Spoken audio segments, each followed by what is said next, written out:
Hello, everyone. I'm Chastity White Rose with Jason Dean of the Rainbow Pro Life Alliance, and this is our second attempt at using StreamYard to do a little interview. We're going to interview each other, ask each other some interesting questions, and I was in the middle of my story, Jason, and I got interrupted, got kicked out of my own studio, and this is very embarrassing.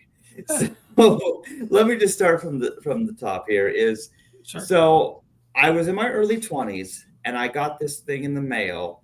Um, it was against Todd Aiken. He had unfortunately said something about legitimate rape or whatever, and people were mad at him, and it was like, oh, Todd Aiken won't give women a choice.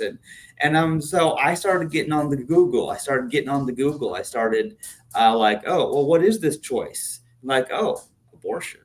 And like, I mean, I had heard of abortion, but I kind of assumed it wasn't as frequent as it was. I thought it was probably still something that happened. I didn't realize that it was such a big thing where it was promoted and celebrated, and that it was like a big old thing where people were like, shout your abortion and all this stuff, and like, hey, I've killed 7 babies, ha ha ha, fuck you pro-lifers, like people are mean. Like, just recently I got a mean YouTube comment because I had mentioned being pro life in one of my videos. And someone said, F you, pro life asshole, you're not welcome in my community. And what they were referring to is like, oh, you're not welcome in the gay community because you're pro life. And I'm like, I have my own community. Have a nice day. It's like, but that's the way it is. And this is why our work is so important, Jason, is that this well, okay, I'm messing up my story here, but basically I started researching and I kept finding out all this weird stuff. I found out not only that abortion was happening very, very frequently, like, and there was like, we're talking like by the millions every year, and then I started posting about it on Facebook. I started writing about this, how I was upset about it, and then I come to find out my church people, most of the people in my church were pro-choice, and they thought I was horrible for being pro-life and wanting abortion to be illegal. And so I'm like, wait, these are supposed to be Christians. These people are supposed to be loving people with love of Jesus, or so they claim, or whatever. And I'm like, they're for the killing of babies? And that was kind of the beginning of the unraveling of my association with that church. And then well, okay, it turned into this downward spiral. Not only were these people for abortion, but because they were anti LGBT stuff. And I had left that church later, but I found out later on that that church, they banned LGBT individuals from participating in respite night, which was every fourth Saturday of the month. The church would have volunteers, including me, that we would basically babysit people's kids for 3 hours while they go and do whatever they got to do. So these were, people who knew our church, and we had trained staff. There were people who worked in the nurseries with babies who knew what they were doing. I played on the soccer field, played sports with the kids, that were older and stuff. But when I found out later on that that church, like, that if you were gay or transgender or anything like that, you could not participate in that. And even though I was no longer involved in that church at that time, because I had serious theological and personal disagreements with people, as you can imagine, I'm like, wait. So, and I was deeply sad because, there's this stereotype that LGBT people are, oh, they're a danger to your children, protect the children, all this weird stuff. And so my exit from that church and many churches started as a disagreement with church members over abortion. And as I came to understand more about myself, I became vegan for the animals. I didn't want to hurt the animals. And then people were like, oh, well, God put animals on earth for us to eat. It's a right to eat meat. And I'm like, but yeah, that's killing. So, like it was a whole thing. So I became more and more isolated, and I was really questioning my faith and all this stuff. And I knew that there was something about me that was rainbow. I knew there was something rainbow about me in my mid 20s, but I couldn't really put my finger on it exactly, or what I was.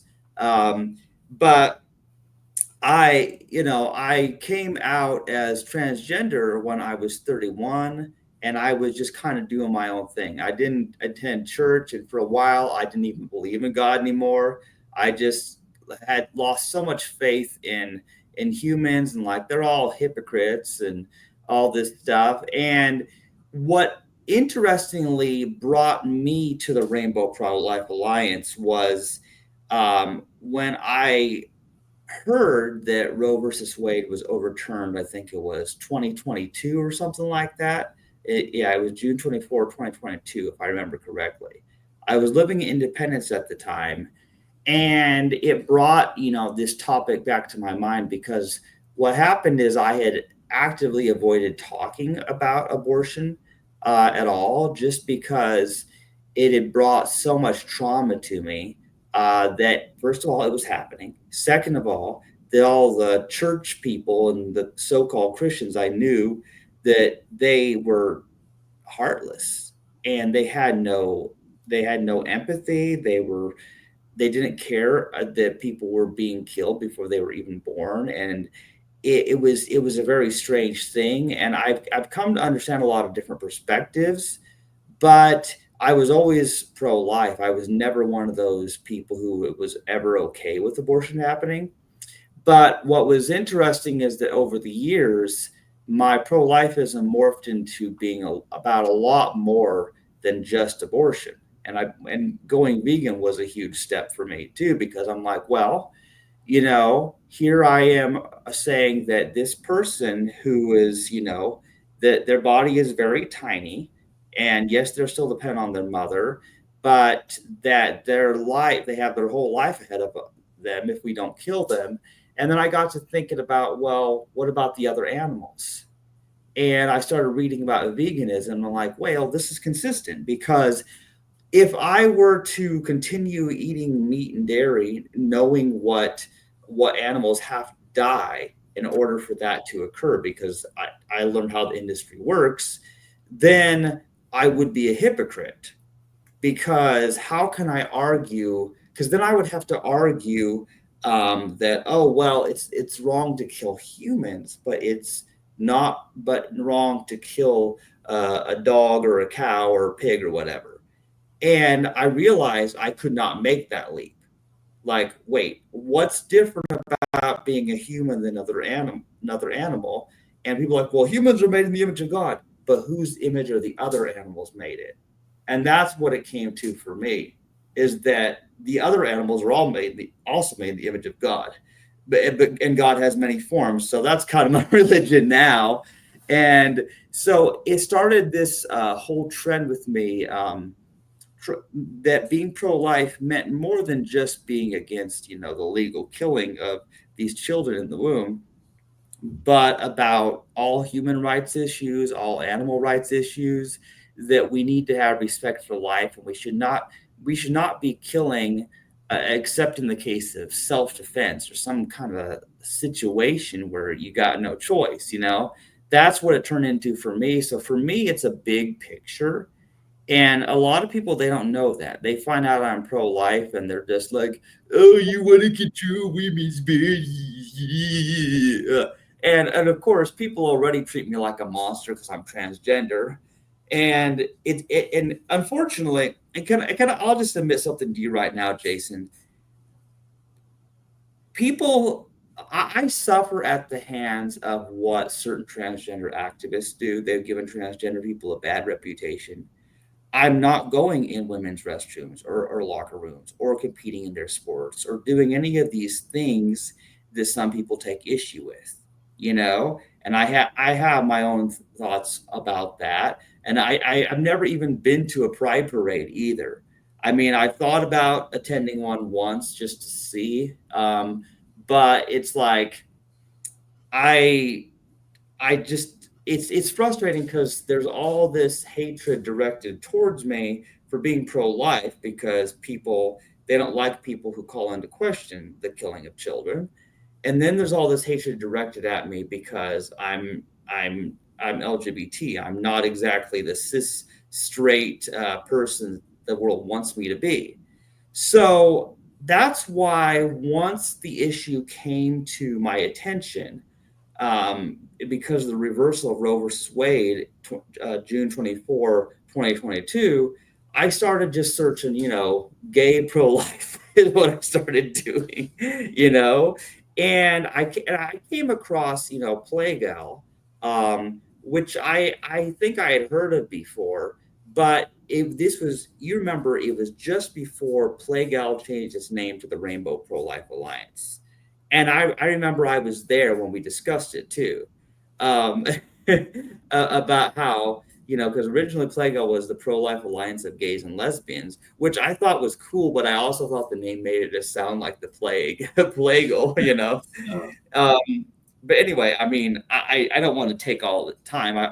I want to give you a chance to repeat your story, how you got involved in pro life and what it means to you, since our recording or streaming is actually working this time. it I sounds had good. Yeah, we made it several minutes now, and it's just going. Yeah, we've been going for 11 minutes. It's going strong, so I'm very happy about that. So how about we'll just have you give a chance to go back and talk about your story briefly.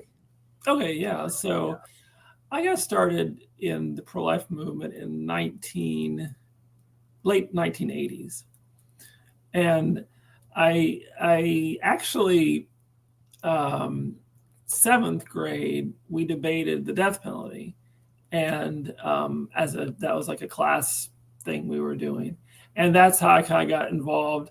I mean, the first time in what I would consider pro-life, that I decided that I was against the death penalty, and of course, perfect clarity. Our organization, Rainbow Pro Life, we focus primarily on abortion and the effects, and we concentrate mostly just on that. We don't even venture much even into euthanasia or these other issues. But as you know, and as you just shared, we all have additional, if you will, elements like your veganism. And, I just shared, like, I'm against the death penalty. That's kind of what started the wheels turning, if you will, in terms of human rights and pro-life issues. So then the next year I went into high school, and that's when I got invited to my first abortion protest. And as ironic as it sounds, it was a Catholic high school, and yet at that time my parents were concerned. I was worried. It was like, what is this about? What are you going to do?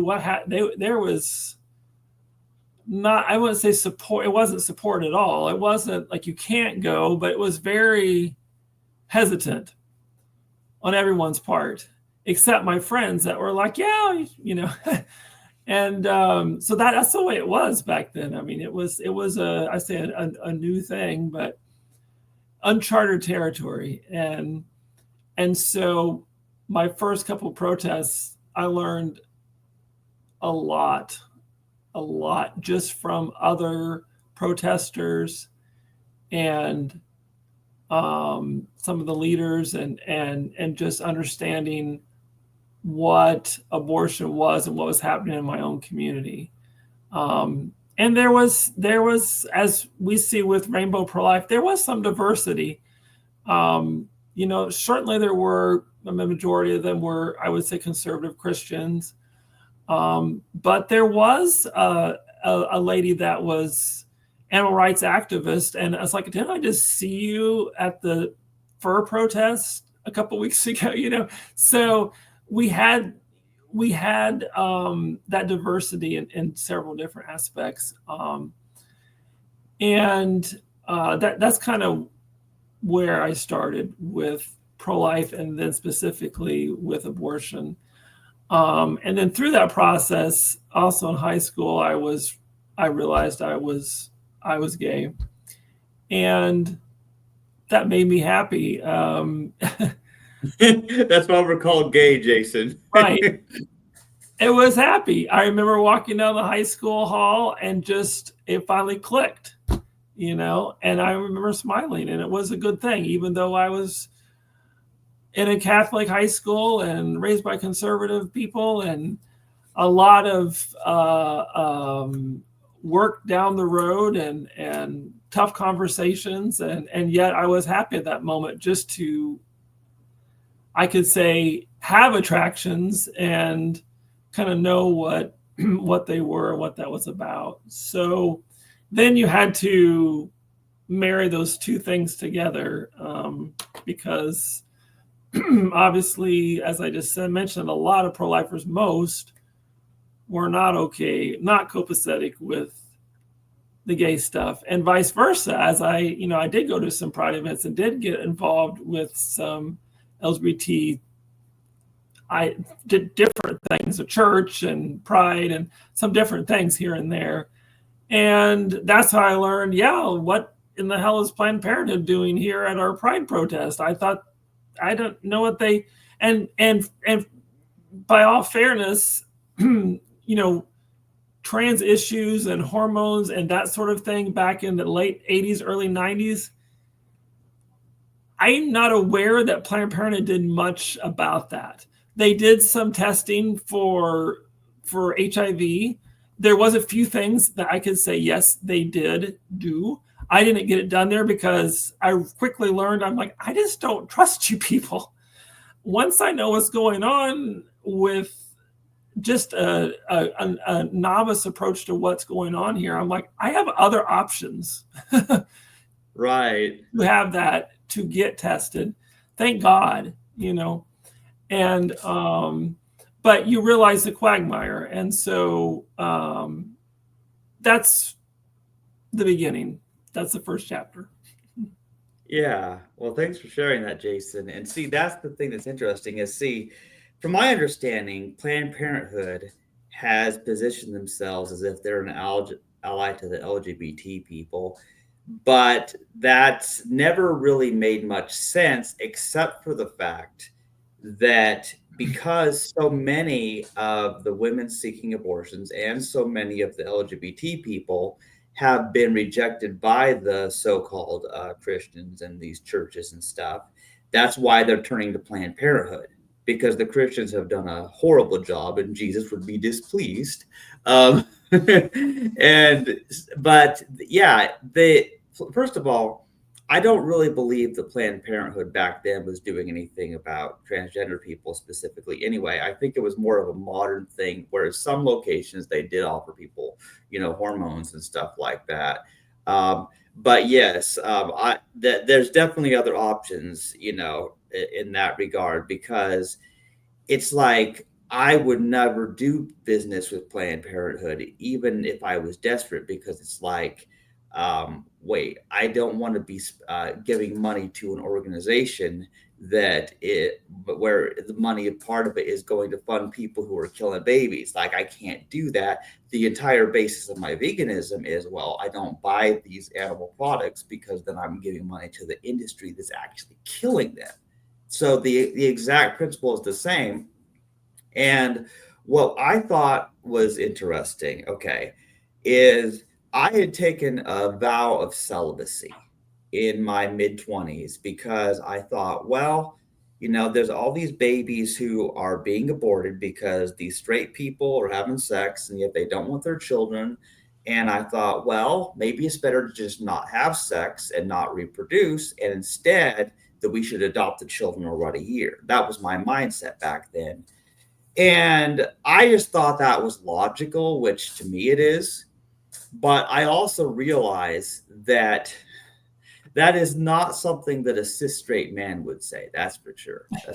Instead, if you happen to be asexual and transgender, where you have extreme gender dysphoria anyway, and you do not want to get naked with another person, it's very easy to take a vow of celibacy. So it was very easy for me because I wasn't interested. Plus, I was scared.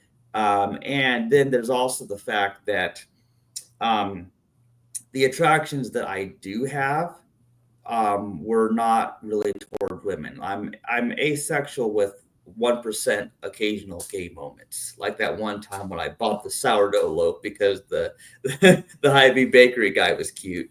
So I have these little gay moments where I'm attracted to men instead, but just not sexual, just like oh, they're kind of cute, like I don't know. So it happens. So when I figured out that I was asexual and gay and transgender, I was actually happy because it did match with my already existing ideals, my ethics. It's like, well, I've chosen a life of celibacy because there's other ways to help people other than creating more people, because there's people here who need help.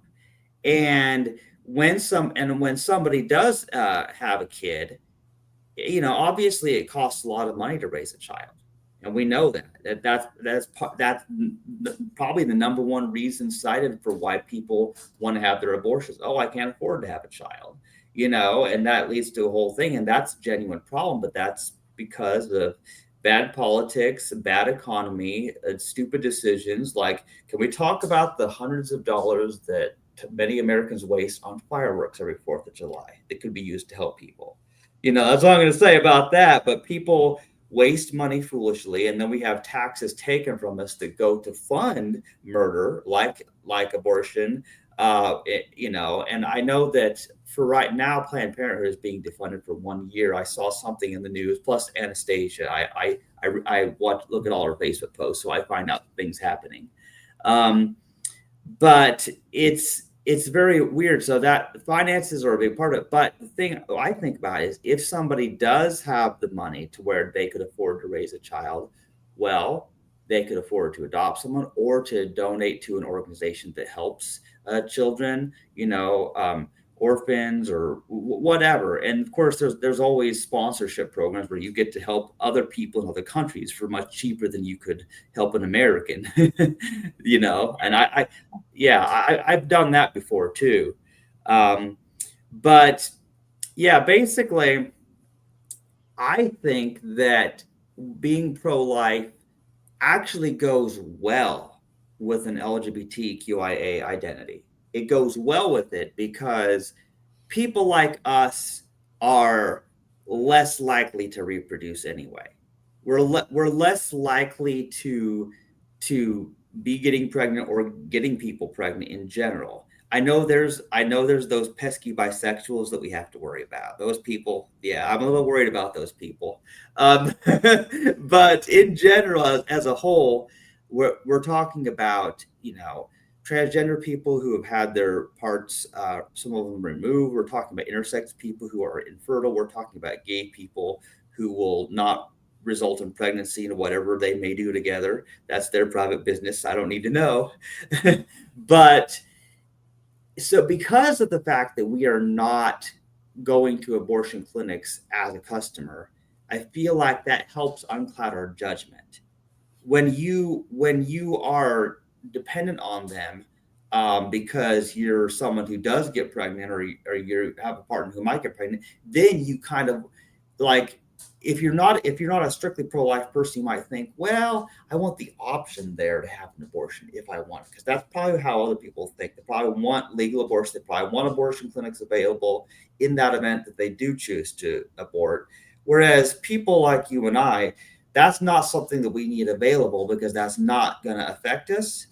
And so, in a way, it gives us just enough psychological distance that we can take a step back and think, well, rather than thinking of Planned Parenthood or abortion clinics as like, oh, well, this is something that people need. Well, we don't need it.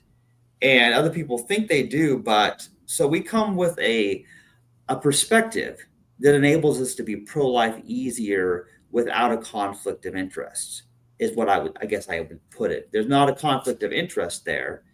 And at this, Yeah, and it's you, exactly, well, I would say not only is it not a conflict of interest, it's I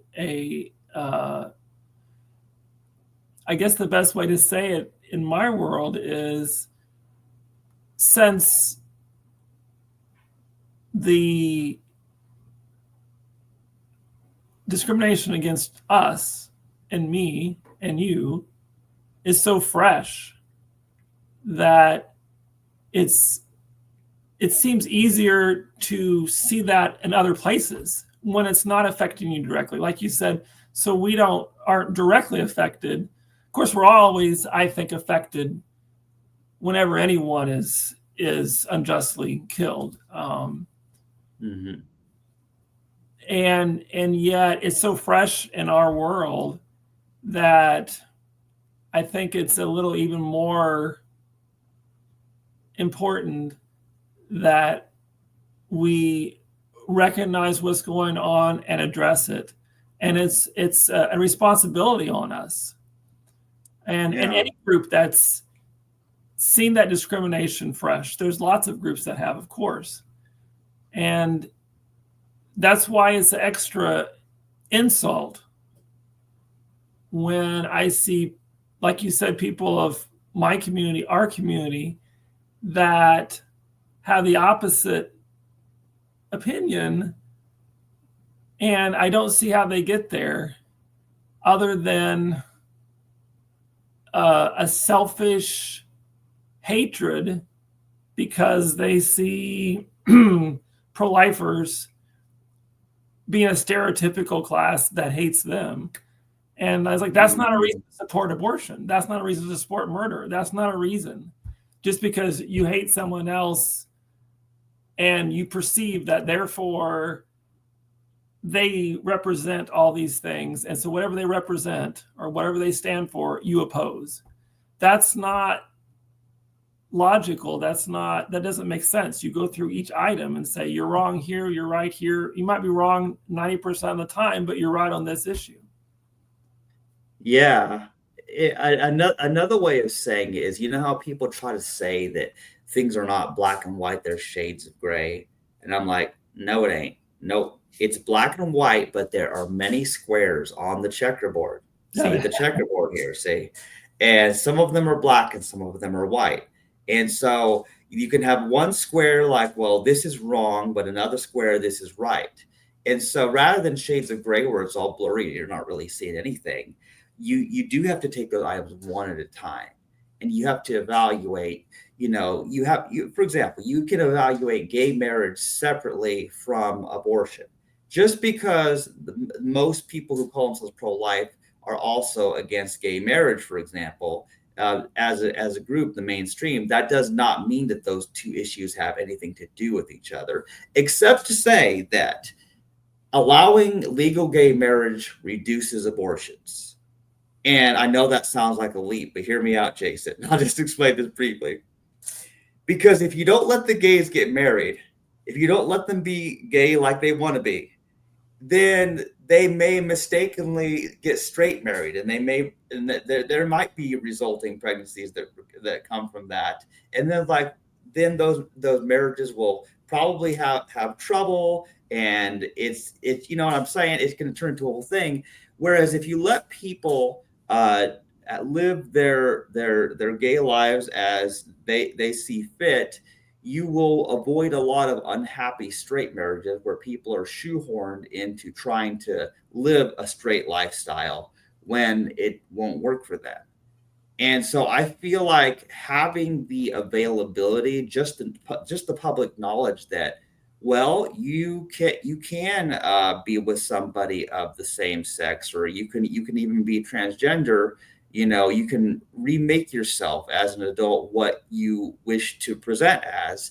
Just having that available that helps people take a step back and think they don't have to follow the cookie cutter recipe like, oh, well, you go to school, you graduate high school, you go to college, you get married, you have sex, you have a dozen kids. And well, like there's this idea like everybody follows this recipe throughout their life.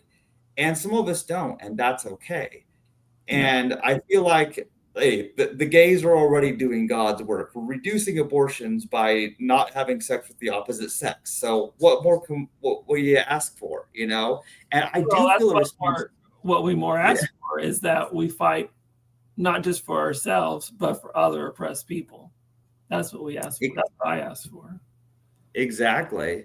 And And oh, well, but what you mentioned about a responsibility, I do feel a responsibility, Jason, because I don't want people to think that just because I'm transgender, that somehow I'm promoting, you know, the abortion or a sexually promiscuous lifestyle or any of these stereotypes. Like, I don't want people to think that just because I have my progress flag behind me all the time, that means that I stand with Planned Parenthood, that I stand with, the every decision made by every transgender or gay activist out there and what they do. Like, I'm not Rose Montoya. I'm not flashing my boobs to children at the White House. I'm not doing that kind of thing. And I don't like to be associated with many of my own people. I don't want to be associated with them because they're dumb, but that's just the way people are. We have men are dumb, women are dumb, straight people are dumb. Sometimes the gay people are dumb. There's just a lot of dumb people, and that you can't just assume. I want people to know me as an individual. I think that's what it comes down to is, well, like for gay people or transgender people, just rather than viewing us all as a stereotype, oh, those people are all this way, and instead, like, well, wait, I know this person, they're gay, well, they seem all right, you know what I mean? Like, when you get to know people on an individual level, it's different. Just like I have historically been afraid of men, and there's good reason for that. When you're sexually abused as a child, by your older brother, then you can that can cause some trauma, and that can really affect your psychology long term. But I've since come to understand that not all men are bad, and I can fully understand where prejudice comes from. When you don't understand something, or you had bad experiences with a certain type of people, you can develop a prejudice. Like, I've had a prejudice against Christians just because there's so many Christians in my life that have hurt me, in various ways, like I've already mentioned. It's like, you can't just be assume someone's evil every time they identify as a Christian or every time they mention God. And that's what I mistakenly did. I was, in an effort to protect myself, I had a hatred for anything about any person that reminded me of anything in the past. So I became very isolated, in a lot of ways. And it's taken time to get back to being able to talk to people about these issues. But what I have gotten out of, since I joined the Rainbow Pro Life Alliance and attending the meetings, even though I feel like I don't really do much because, I've just been a busy college student most of the time you've known me. But I've always enjoyed the meetings because here I'm talking to these people, and these people are pretty chill. For the most part, you people are different, because some of you are more similar to me than mainstream people anyway. And we're able to, for the most part, have very civil discussions, even though we disagree on things. Whereas a lot of people just get hostile. So I don't really talk with people about, the abortion topic outside of the Zoom meetings, with you guys, because that's just a lot of effort and a lot of misunderstandings that I just don't have the energy to go through, you know. But I mention it in my writing occasionally. right. And as we go forward, that's kind of why we're doing these interviews. At least in my world, is that we are going to start reaching out and branching out, and it is very difficult because we fear the hatred, because we know the hatred. And yet, like I was mentioned, there's this overlap farce about choice between these two issues that I'm not sure everyone maybe has realized till now, right? The obvious farce that people choose their sexualities, their attractions. That's not you choose what you do with your body, right? And how you react to people, and if you're going to be hateful and discriminatory. Yeah. But how you feel, that's, as most LGBT plus people, they just know that's just the way it is. Yeah. And I realized, of course, through the pro-life movement, the choice, the farce of choice, because the people for abortion acted like there was some choice to make. And I realized over time, the choice had already been made. They'd already decided they're not human, because if they are human, they have a huge problem. There's a 14th Amendment, there's equality, there's the case of having laws to protect women that want their children and someone else murders their child.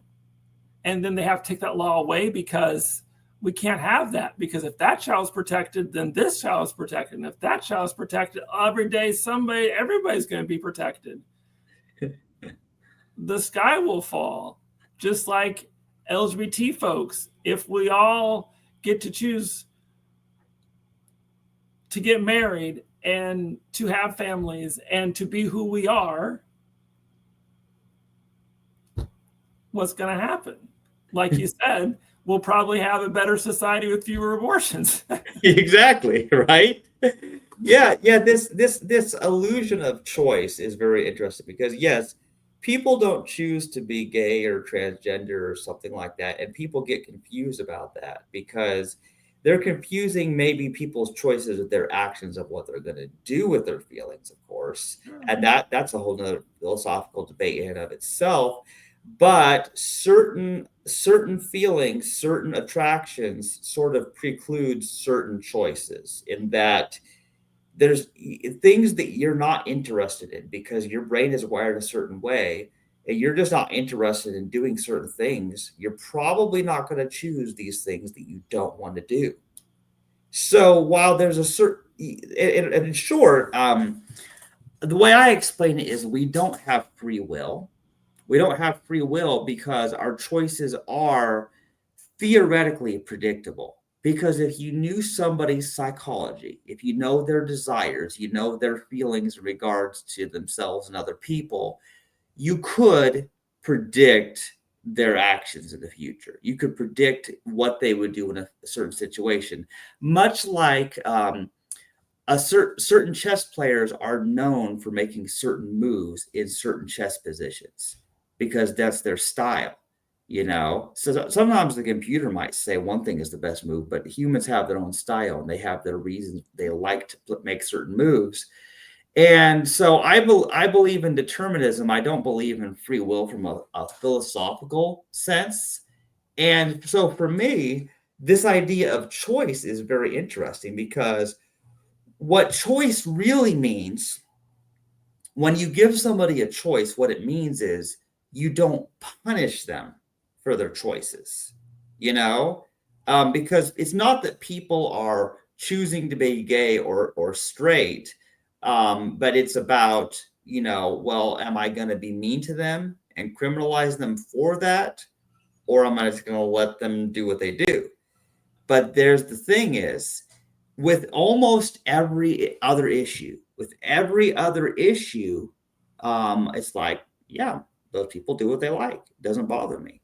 But the abortion issue does bother me because it's not just them, but they're doing it to someone else. So this whole live and let live thing needs extra focus on the let live.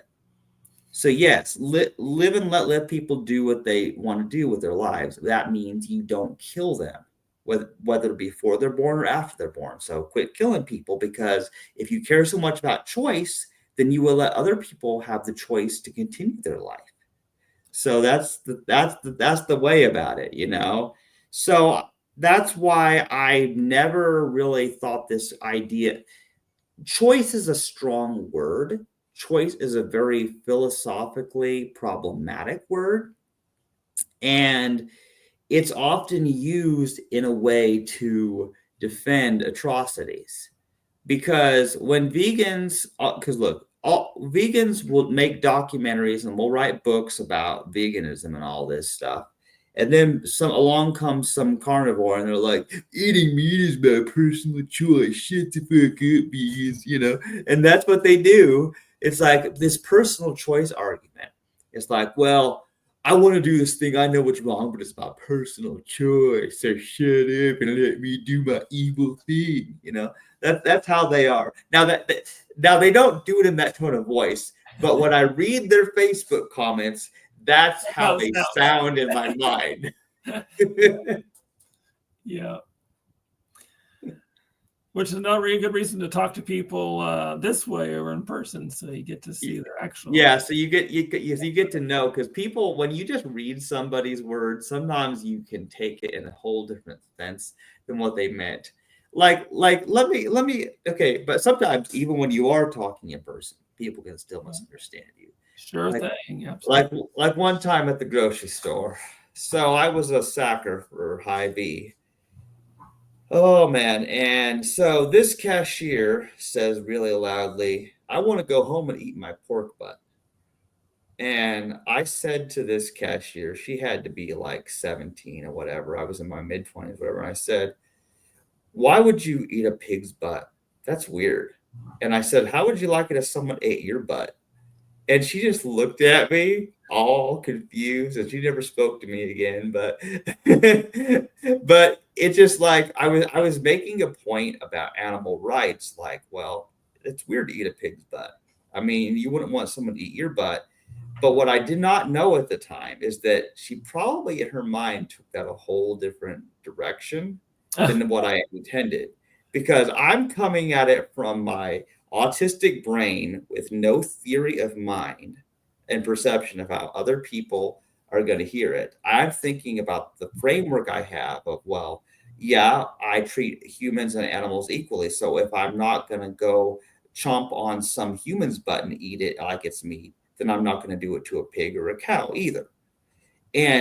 But she didn't have that framework. She was a meat eater and she didn't know what I was talking about. So this is why autistic people are misunderstood and don't usually have friends. That's just an example. Understood. Yeah. Yeah. Well, and so I got involved with Rainbow Pro-Life specifically to provide that patch, if you will, for other folks like us that wanted an alternative, if you will,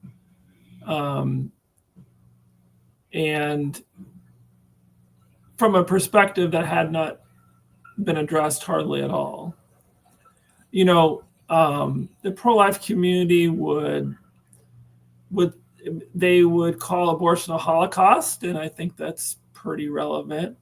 They would have linked it to civil rights like slavery and the civil rights movement in the 60s.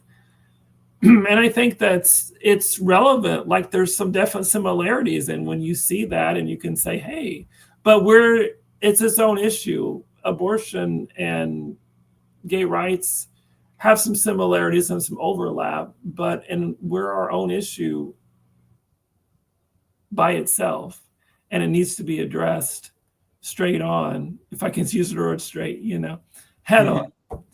And so knowing there's other people like us out there providing that alternative, if you will, that different choice is very critical. And we have a long ways to go in that, because I think we lose a lot of people because they don't know that we exist. just like people don't realize or accept unborn children existing. And that's really sad. And, as long as we're here, I think it's our responsibility to show that existence and value that existence and expand on that existence. And so that's, I hope that's what Rainbow Pro-Life, I've said this before, I know in some of our meetings, like I love even traditional pro-life groups, and I love alternative, like secular pro-life and progressive anti-abortion uprising and feminists for life. And they're all great groups, and yet we're a little different. We're not necessarily secular. We don't endorse a particular religion, but we're not necessarily secular. Progressive anti-abortion uprising, well, in some sense, we're very progressive, but sometimes we're kind of conservative. I mean, chastity is chaste. I mean, there's Yeah. that's a little unusual even in the trans community. I'm sorry, it's just true. So, I know it's one of those bizarre things, because if I was going to add a letter to the LGBTQIA acronym, it would be a C for chastity, or celibacy. Either way, they both start with a C. But I feel like that is a very minority fringe thing, because even the asexuals, because I've been in a lot of asexual groups online, and there's a war between the asexual community. You have the sex positive and the sex negative aces. And see, the sex positive people are people who, well, I'm not sexually attracted to people, but hey, I'm going to be a prostitute so I can make money, and so they're not doing it because they want to, but as a business, or like, oh, well, I have sex with my husband because he'll leave me if I don't give in and have sex with him, even though I don't want to, so there's people who are having sex when they don't want to. And and there's other people who are just like so strictly anti-sexual, where they're just like, no thanks. And so there are people who are fighting, like, if somebody is celibate, then people get mad in the comments, and they're like, but asexuality is not celibacy, quit spreading misinformation. It's like, first of all, I know this, I've covered this even in some of my books. I know that celibacy and asexuality are not the same. For example, you can be straight and you can still choose to be celibate for whatever moral, spiritual, health reasons. You can be gay and also choose celibacy. But if you're asexual, it just makes it a hell of a lot easier, because you're never really interested in the first place. Because I don't know. I really don't know, because the way I think now, the term for a non-asexual person is allosexual. I don't know why. I don't know what alligators have to do with it. I don't know. but a normal sexual person, they probably look at somebody and think about having sex with them. I see somebody, I'm like, I wonder if they play chess. Like it's literally like, I don't know. So it's interesting. So definitely it's not popular to be celibate, because it's sort of, I guess you could say that when someone is sexual and they're into having sex, it's sort of a group activity, either with you and one other person, or some people have orgies. I don't know what they do, but but not having sex is something you do by yourself. It doesn't have to involve another person. It's sort of like playing Tetris, because playing Tetris is something where you're singularly focused on the game by yourself. It's, even though there is competitive Tetris with this, which is a whole other thing. But it's like some things are single player games, and celibacy is a single player game, because you're connected deeply with your own thoughts, thinking by yourself a lot, and then your religion can factor into that, because you can have a relationship with God, you can follow your religion or your spirituality, whatever it is, and it's easier when you are celibate. There are people who have written books about how they believe celibacy is a path to bring them closer to God. there's even like the Hindu and Buddhist traditions, there's like books like that. um and it makes sense because here's the thing: whatever your religion or your spiritual path or your ethical framework is, it gets harder to follow that path when you are involved with other people on an intimate level. Because, like, for example, being unequally yoked with an unbeliever or a believer, as the case may be, when people are in a relationship like a marriage or whatever, and one is Christian, the other's atheist, or one's a Jew and the other's a Muslim. I don't know how they work it out. Like, when people have fundamentally different beliefs and ways they want to live their lives, and those people try to live together, I hate to think that people are compromising their religion, that they're compromising their beliefs of how they think they should live to please their partner. That's what I think is sad, because a compromise is where neither party actually gets what they want. They might get some of what they want, but then they sacrifice something else. And the thing about it, being single and celibate, it allows you to do what you want to do without worrying about, oh, well, what will my wife or husband think? Oh, well, how will this affect the kids? When there are no kids, there is no spouse. The when something happens to me, the only, like if I were to do some kind of activism where I got arrested or I got killed in a protest or something, like worst case scenario, the only thing that I think about is, well, what would this do to my mom? Because my mom, let's be real, my mom is like the only real person in my life outside of the internet. You know what I mean? She's my best friend. She raised me and stuff. So if I were to die, my mom would be devastated. I know that. But I don't have kids, I don't have a spouse, I don't have anybody else. So in a way that allows me the freedom to be bold, so that if there is something I do, whether it's good or bad, at least it affects me, but it doesn't destroy a whole family. Because if you don't build the family in the first place, it can't be destroyed.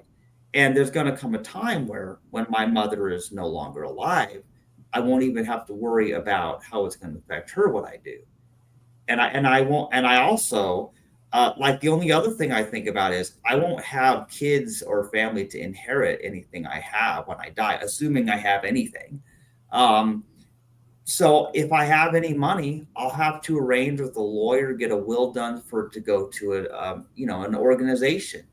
I consider like Mercy for Animals, or something like that. Or maybe multiple organizations. So assuming I get rich enough for it to even matter, like if I were to die now, there's nothing except there's $34,000 worth of student loan debt, and nobody wants that. Yeah, but anyway, sorry, my mouth has run away again. I'm just talking. But is there anything else you want to share, Jason? I think that's good, and my dream is that you have an interview with all the board members and maybe some other members as well. If you know, we have some that regularly join that would like to do this as well. And then, like I said, I trust your editing skills, and sometimes I watch movies, and I'll look for the special features, and they'll put out they'll explain what they cut out and why, and that's really super interesting. I was like, I hope Chastity does that. So you end up with a really sexy movie with asexuals, and and it just looks all, because I know we're just talking and I stutter here and there, I say something wrong, but then you just make it all look beautiful. I'm like, wow, okay, that's wonderful. I sound great. So that's just a lot of responsibility on you, of course, but you say you don't do a whole lot. Well, you're doing a whole lot now, I think, and I hope, but it seems like. And you said you already interviewed Hayden, is that right? Well, I tried to, but he was Oh, having that's right. You said they were doing construction at his house, and so it was knocking his internet out completely. Plus, now that I'm getting back into the habit of using StreamYard, I'm finding out this is kind of the way to do it. Where when I stream directly to Twitch, the idea is that then I'll be able to download or export that, so then we'll have the recording because I don't know if StreamYard actually is saving it on their end if I don't upgrade to a premium. I'm not ready to upgrade to premium yet. I used to do that, but it's kind of like how how you guys are about to like we were voting on the Zoom because you have like the professional Zoom so you can record our monthly Zoom meetings and stuff like that. So right.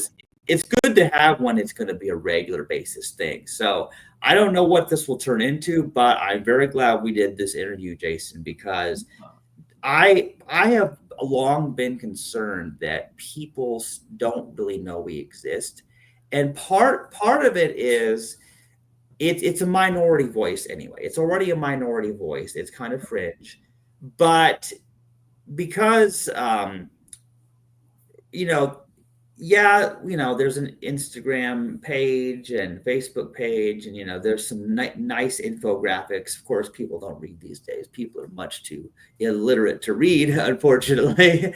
So what I've noticed though is when you have an interview of you have people talking, or it's like my dancing videos. I don't know if you've seen any of my dancing videos recently, because yeah, because I've been on Instagram, like, and YouTube. I've been doing these dancing videos, and they're getting like hundreds of views. It's like all I did was dance and lip sync for like 20 seconds, and then all of a sudden I have all these views. I'm like, if only there was a way to get all of that attention on conversations that really matter. So I don't know what I have to do if I have to have a video feed, one part where I'm dancing while people listen to our interview. I don't know how this works, because people are visual. They see somebody dancing or doing something crazy like skateboard stunts or whatever, and that catches their attention because we have low attention span people. We have ADHD people with Yeah. no focusing skills. And that's something I have to keep in mind too, because I'm a person with steely focus.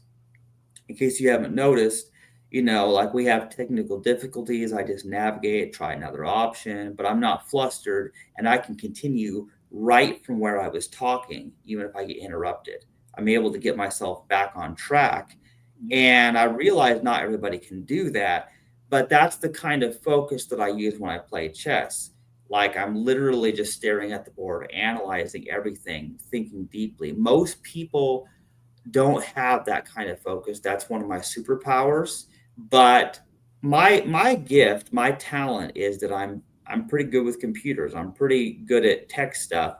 Like just as an example, Jason, just before I got on with you, I was trying to learn how HTML tables are made because like these tables on websites where everything's lined up neatly. You have like all these cells and like it's weird, like kind of like a spreadsheet, but it's like on a web page.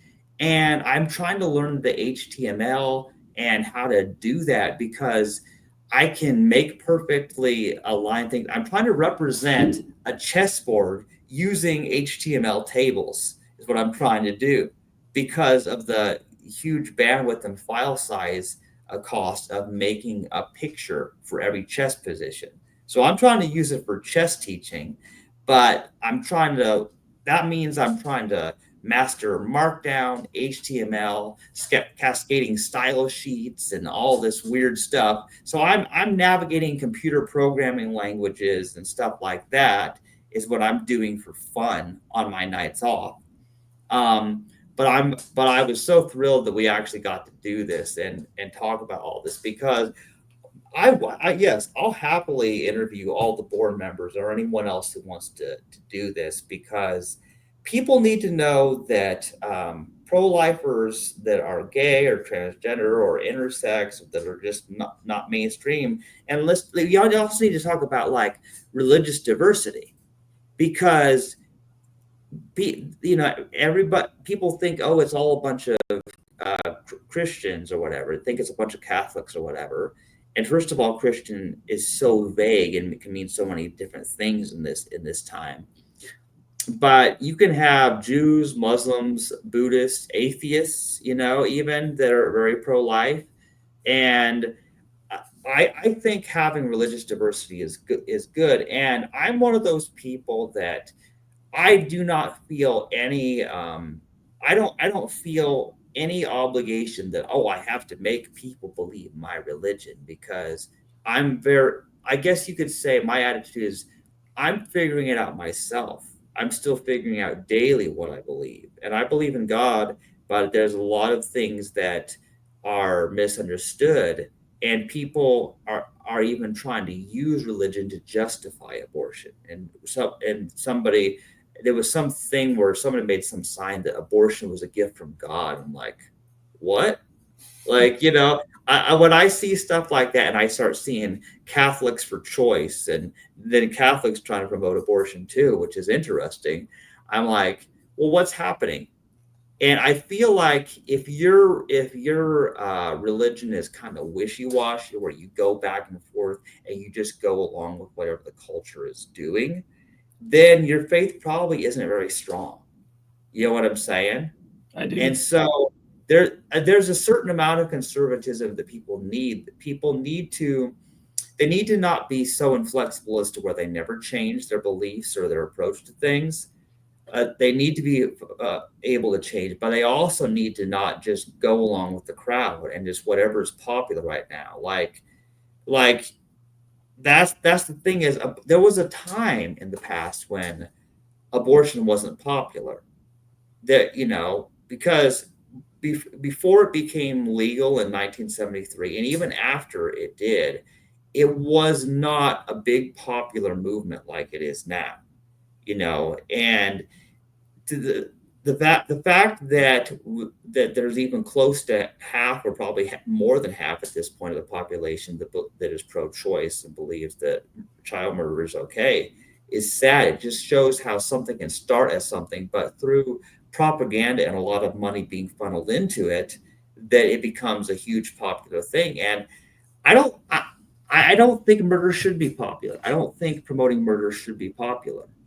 I'm Does that make me conservative? I don't know. What does that make me? It depends on what time you're talking in. So yeah, it really depends. So, and again, folks in our community that have been around for a little while realize that gay marriage is still relatively pretty popular right now, but Hmm. not very long ago, like early 2000s, it was the situation we're in with pro-life. It was like, no, maybe 60% of the population was not for gay marriage, and we saw that because there was initiatives and amendments to state constitutions saying, do you want gay marriage, and or do you not want gay marriage? And they were, the other side, if you will, was winning hand easily, very easily.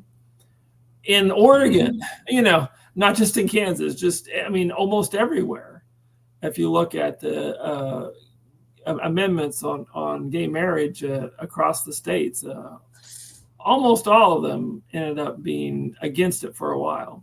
And then things switched back around pretty quickly. But so it could switch for us too, hopefully, if we do what we need to do here. So, but yeah, going with who's the most popular can lead you into some really bad segregated situations. Yeah. And you need to be a free thinker and consider options like you're saying, and not just go along with the crowd. You really need to be introspective and circumspective and decide what you believe on a daily basis. That's why I'm very glad for people to get to see us and know who we are, Yeah. because people like us, we're not your mainstream pro-lifers. We're very different, and you and I are not the same. I mean, obviously, I have my own philosophies of veganism that you don't particularly share, uh, but that the idea about living is that when you're alive, you can change. When you're alive, you're living, you learn new things, you change as new information becomes available. And when you're dead, then you stop learning. Right. But of course, that leads to the whole thing about, is there an afterlife, and which religion has the right afterlife theory and all that. But that's another podcast. That's another podcast right there. Well, we'll wrap it up for tonight because I'm getting tired. But Yeah, me too. I really And I, appreciate Chastity. And yes, reach out to the rest of the board and interview everybody, and we'll make something great happen. Okay, awesome. And I hope this recording turned out well, and I'll be sharing it with you as soon as I can. All right. Thank you, Chastity. Have a good night. Bye.